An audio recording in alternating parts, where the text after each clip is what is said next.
Hello friend, आज के इस वीडियो में हम डिस्कस करने वाले हैं कि आप किसी भी प्राइवेट या मल्टीनेशनल कंपनी में क्वालिटी इंचार्ज कैसे बन सकते हैं। इसके लिए मिनिमम या मैक्सिमम क्वालिफिकेशन क्या होनी चाहिए, मिनिमम क्वालिफिकेशन एटलीस्ट कितनी होनी चाहिए कि आप क्वालिटी इंचार्ज बन पाओ किसी भी प्राइवेट या मल्टीनेशनल कंपनी में। ओके, और फिर जानेंगे कि इसकी सैलरी क्या होती है क्वालिटी इंचार्ज की, और जॉब रिस्पॉन्सिबिलिटी क्या होता है, यानी काम क्या दिया जाता है, काम क्या होता है किसी भी प्राइवेट या मल्टीनेशनल कंपनी में क्वालिटी इंचार्ज का। तो चलिए हम आपका ज़्यादा टाइम वेस्ट नहीं करते हैं, हम आपको बताते हैं कि मिनिमम और मैक्सिमम क्वालिफिकेशन क्या होना चाहिए। तो दोस्त, मिनिमम क्वालिफिकेशन की बात करें तो आपका ITI होना चाहिए, चाहे आप फिटर्स हैं, इलेक्ट्रीशियन से हैं, किसी भी ट्रेड से हो, मगर आपका ITI एटलीस्ट होना चाहिए। दोस्त, अगर क्वालिफिकेशन की बात करें तो मिनिमम क्वालिफिकेशन आपका ITI होना चाहिए और मैक्सिमम क्वालिफिकेशन आपका डिप्लोमा और डिग्री होना चाहिए।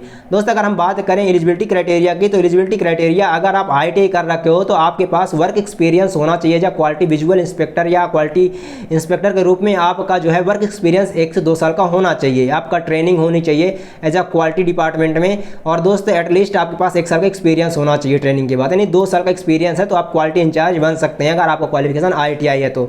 अब दोस्त, अगर बात करें डिप्लोमा वालों का, तो डिप्लोमा में दोस्त यदि आप डिप्लोमा से हैं तो आपको ट्रेनिंग में ही JEE की पोस्ट में रखा जाता होगा, जूनियर इंजीनियर की पोस्ट में, जब आप ट्रेनिंग कर रहे होते हैं, DET जब कर रहे होते हैं, तो डिप्लोमा इंजीनियरिंग ट्रेनिंग के पोस्ट में।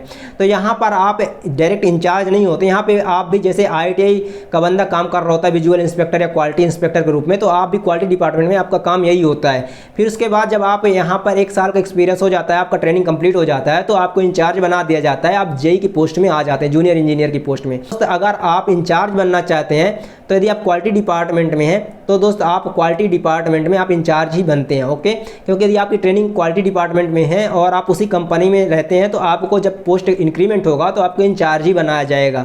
या अगर आप R&D एक अलग डिपार्टमेंट है, यदि आप डिप्लोमा कर रखे हैं तो वो मैंने आपको ऑप्शनल बताया कि आप वहाँ पर इसके बारे में भी पता कर सकते हैं।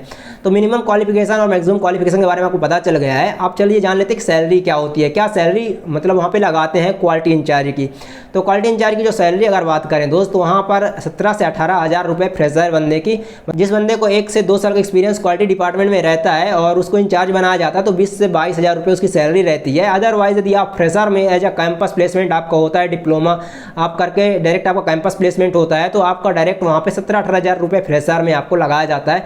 भले आप इंचार्ज हो, लेकिन फ्रेशर लेवल में आपकी सैलरी इतनी ही रहती है। ओके, लेकिन ITI हो तो 12 से 13 हज़ार, अगर आप इंचार्ज 1 से 2 साल बनते हो 17-18 हज़ार 19 हज़ार रुपये तक आपकी सैलरी देखने को मिलता है। तो दोस्त, इस तरह से आई होप आप क्लैरिफाइड हो पाए होंगे कि आपकी मिनिमम क्वालिफिकेशन क्या होनी चाहिए, क्या सैलरी लगती है।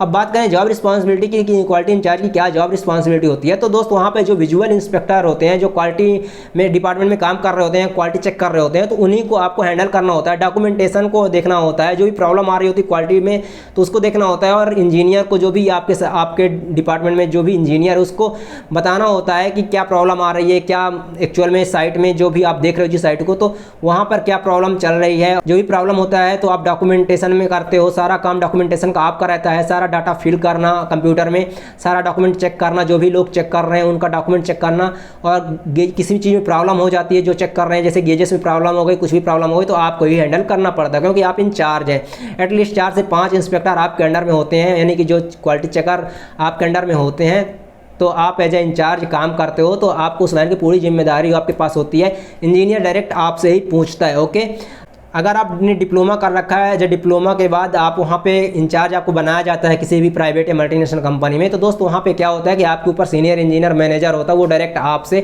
पूछता है आपके काम के बारे में, जो भी चल रहा है साइट में उसमें कोई प्रॉब्लम तो नहीं है, क्या प्रॉब्लम चल रही है, कैसे क्यों प्रॉब्लम चल रही है, सब कुछ एनालिसिस करता है। उसके बाद काज एंड इफेक्ट डायग्राम बनाया जाता है और उस प्रॉब्लम को सॉल्व किया जाता है। आप जो भी प्रॉब्लम बताते हो तो क्वालिटी डिपार्टमेंट में ही ये प्रॉब्लम जाता है, और क्वालिटी डिपार्टमेंट के सारे इंजीनियर मैनेजर सब मिलकर, R&D डिपार्टमेंट के लोग मिलकर इस प्रॉब्लम को, जो भी जैसे CNC BMC मशीनें चल रही हैं तो उनमें जो भी प्रॉब्लम आ रही है तो वो सब कुछ सॉल्व करते हैं। ठीक है ना, आपको बस प्रॉब्लम बताना होता है, जो भी डिफेक्ट आ रहे होते हैं उन डिफेक्ट्स के बारे में बताना होता है। यदि चेकर जो भी चेक कर रहा है बार बार वो डिफेक्ट आ रहा है तो इसको आपको हाई रिस्क में रखना होता है और उसको बताना होता है। जितना देखने को दिया गया काम कि आपकी 5 मशीनें देखनी है, ये 5 मशीनों के अंदर 3 चेकर हैं, क्वालिटी चेकर हैं, इनको आपको हैंडल करना है। तो इंचार्ज यदि आप हैं वहाँ पे जहाँ पर आपको लगाया गया है तो आपकी ही जिम्मेदारी बनती, कोई प्रॉब्लम आएगी तो आपको सॉर्ट आउट करना है। फिर यदि आपसे नहीं हैंडल हो रहा तो आप अपने ऊपर वाले सीनियर को आप बताएंगे। तो यदि प्रोडक्शन निकल गया है और क्वालिटी नहीं निकल पा रही, क्वालिटी चेक होकर नहीं निकल पा रही है, तो आपको ही जवाब देना पड़ेगा आपके सीनियर को। ओके, तो आपको ही देखना है, आपको ही हैंडल करना होता है। तो यही एक क्वालिटी इंचार्ज की रिस्पॉन्सिबिलिटी होती है।